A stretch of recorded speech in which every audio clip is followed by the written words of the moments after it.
એક બાળકના મનમાં આખરે ચાલે છે શું? એ દુનિયાને કેવી રીતે જુએ છે, કેવી રીતે સમજે છે?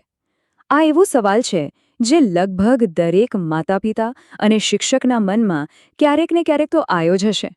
તો ચાલો આજે આ સ્ત્રોતના આધારે બાળકના એ અજાયબીભર્યા માનસિક જગતમાં ડોક્યું કરીએ અને આ રહસ્યને ઉકેલવાનો પ્રયત્ન કરીએ. આ સવાલ તો લગભગ બધાને થતો હશે, ખરું ને?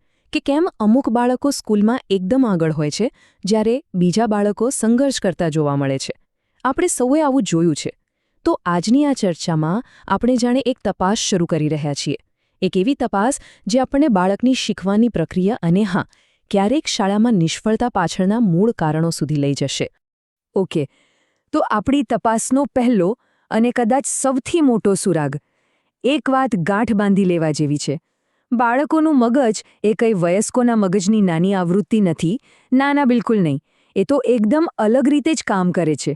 એમની વિચારવાની અને શીખવાની પદ્ધતિ જ આખી જુદી છે. અને આ ક્રાંતિકારી વિચાર આપણને આપ્યો હતો સ્વિસ મનોવૈજ્ઞાનિક જીન પિયાજેએ. એમણે કહ્યું કે બાળકો કંઈ ખાલી સ્પોન્જ નથી કે જેમને જે આપો એ બધું ચૂસી લે. ના, એ તો નાના વૈજ્ઞાનિકો જેવા છે. પોતાની આસપાસની દુનિયા સાથે સતત પ્રયોગો કરે છે, રમે છે અને એ બધી ક્રિયાઓ દ્વારા પોતાની સમજ જાતે જ બનાવે છે. પિયાજેના મતે બાળકના મગજનો વિકાસ જાણે કે એક સીડી ચડવા જેવો છે. એ એક પછી એક પગથિયું ચડે છે. કુલ 4 અલગ અલગ તબક્કાઓમાંથી એ પસાર થાય છે. અને દરેક નવા તબક્કામાં એની વિચારવાની શક્તિ વધુ જટિલ અને પરિપક્વ બનતી જાય છે. તો આ રહી એ વિકાસની સીડીના 4 પગથિયાં. પહેલું, જન્મથી 2 વર્ષ સુધી, જેને સાંવેદનિક કારક તબક્કો કહેવાય. બીજું, 2 થી 7 વર્ષનો પૂર્વ ક્રિયાત્મક તબક્કો. પછી આવે 7 થી 11 વર્ષનો મૂર્ત ક્રિયાત્મક તબક્કો. અને છેલ્લે 11 વર્ષ અને એનાથી વધુ ઉંમર માટે અમૂર્ત ક્રિયાત્મક તબક્કો. ચાલો હવે આ દરેક પગથિયા પર જરા નજીકથી નજર કરીએ. તો સૌથી પહેલો તબક્કો. આમાં એક નાનું બાળક દુનિયાને પોતાની ઇન્દ્રિયોથી જ સમજે છે. જોઈને, સાંભળીને, સ્પર્શ કરીને અને પોતાના હાથ પગ હલાવીને. અને આ તબક્કાના અંત સુધીમાં એક બહુ જ મોટી સિદ્ધિ મેળવે છે. એ છે વસ્તુ સ્થાયિત્વ. મતલબ કે જો કોઈ રમકડું છુપાવી દો તો પણ બાળકને ખબર હોય છે કે રમકડું ગાયબ નથી થઈ ગયું, બસ ખાલી દેખાતું બંધ થયું છે. હવે બીજું પગથિયું. આ ઉંમરે ભાષા તો ખૂબ ઝડપથી વિકસે છે, પણ વિચારવાની રીત હજુ આત્મકેન્દ્રી હોય છે. એટલે કે બાળકને એમ જ લાગે કે જેવું એ વિચારે છે એવું જ બધા વિચારતા હશે. અને આ સ્ટેજની સૌથી મજેદાર વાત છે જીવારોપણ. બાળકોને ખરેખર એવું લાગે છે કે એમની ઢીંગલીને દુઃખ થાય છે કે રમકડાની કારને પણ થાક લાગે છે.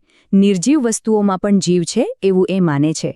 અને અહીંથી તર્કનો ખરો ખેલ શરૂ થાય છે. આ તબક્કે બાળક નક્કર, જોઈ શકાય એવી વસ્તુઓ વિશે તર્કબદ્ધ રીતે વિચારવાનું શરૂ કરી દે છે. આનું સૌથી ક્લાસિક ઉદાહરણ છે સંરક્ષણનો કોન્સેપ્ટ. હવે બાળક સમજી શકે છે કે જો એક પહોળા ગ્લાસમાંથી પાણી લઈને એક ઊંચા, સાંકડા ગ્લાસમાં ભરીએ તો દેખાવ ભરે બદલાય, પાણીનો જથ્થો તો એટલો જ રહે છે. અને હવે આવે છે છેલ્લો તબક્કો. કિશોરાવસ્થામાં મગજ હવે અમૂર્ત રીતે વિચારવા માંડે છે, એકદમ વૈજ્ઞાનિકની જેમ. જો આમ થાય તો શું થશે એવી કલ્પનાઓ કરી શકે છે. ન્યાય, પ્રેમ, આઝાદી જેવા જટિલ વિચારોને પણ સમજી શકે છે. તો આ 4 તબક્કાઓનો સાર શું? બસ એટલો જ કે જેમ જેમ બાળક મોટું થાય એમ એની વિચારવાની રીત બદલાય છે. અને એટલે જ એમને શીખવવાની પદ્ધતિ પણ એમના વિકાસના તબક્કા પ્રમાણે હોવી જોઈએ. તો આપણે એ તો સમજ્યું કે બાળકનું મન તબક્કાવાર કેવી રીતે વિકસે છે. પણ હવે સવાલ એ છે કે શીખવાની આખી પ્રક્રિયા ચાલે છે કેવી રીતે? કોઈ પણ માહિતી મગજમાં જાય છે કઈ રીતે?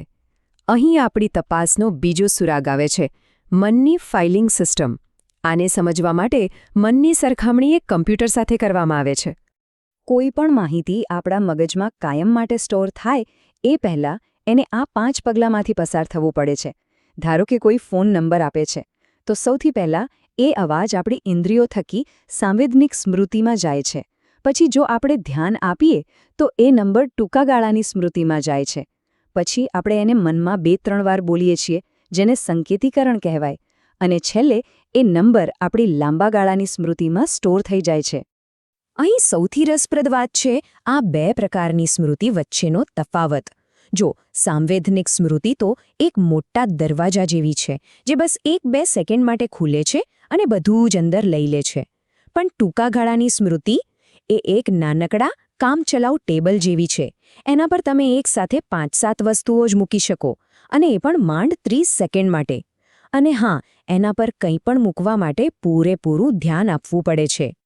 ઓકે, તો અત્યાર સુધી આપણે મગજના વિકાસના તબક્કા અને માહિતી પ્રોસેસ કરવાની રીત આ 2 મોટા સુરાગ મેળવ્યા. હવે સમય છે આ બધાને આપણા મૂળ સવાલ સાથે જોડવાનો. શા માટે અમુક બાળકો શીખવામાં પાછળ રહી જાય છે? આ નિષ્ફળતા પાછળના અસલી કારણો શું હોઈ શકે? એક વાત આપણે સૌએ સમજવી પડશે. જ્યારે કોઈ બાળક સ્કૂલમાં પાછળ રહી જાય ત્યારે કારણ ક્યારેય સીધું સાદું નથી હોતું. આનો અર્થ એ બિલકુલ નથી કે બાળકની બુદ્ધિમાં કોઈ ખામી છે. મોટાભાગના કિસ્સાઓમાં સમસ્યા ઘણી ઊંડી હોય છે અને એની પાછળ ઘણા બધા પરિબળો જવાબદાર હોય છે. આ કારણોને આપણે 2 ભાગમાં વહેંચી શકીએ. એક છે વ્યક્તિગત કારણો, જેમ કે બાળકને શીખવામાં કોઈ ખાસ તકલીફ હોય, જેમ કે ડિસ્લેક્સિયા અથવા ધ્યાનની સમસ્યા હોય અથવા તો એનું સ્વાસ્થ્ય સારું ન રહેતું હોય. અને બીજો ભાગ છે શાળા કે પર્યાવરણીય કારણો, જેમ કે ક્લાસરૂમનો માહોલ ડરામણો હોય, ભણતર ફક્ત ગોખણપટ્ટી પર આધારિત હોય અથવા માતાપિતા અને શિક્ષકોની અપેક્ષાઓનું ભારે દબાણ હોય. તો આ બધા પરથી એક વાત તો સાફ છે. આપણે આપણું દૃષ્ટિકોણ બદલવાની જરૂર છે. આખી નિષ્ફળતાનો દોષ એકલા બાળકના માથે નાખી દેવાને બદલે આખી સિસ્ટમને, આખી પરિસ્થિતિને મોટા ચિત્રમાં જોવાની જરૂર છે. અને આ જ કદાચ આ સમગ્ર ચર્ચાનો સૌથી મહત્વનો મુદ્દો છે કે શાળામાં બાળકની નિષ્ફળતા એ ઘણીવાર માત્ર બાળકની નહીં, પણ આપણી સિસ્ટમની, આપણા પર્યાવરણની નિષ્ફળતા છે. આ એક રીતે આપણને યાદ અપાવે છે કે આ જવાબદારી આપણા સૌની છે, વહેંચાયેલી છે. તો આ નવી સમજણ આપણને એક મોટા સવાલ પાસે લાવીને ઊભા રાખે છે.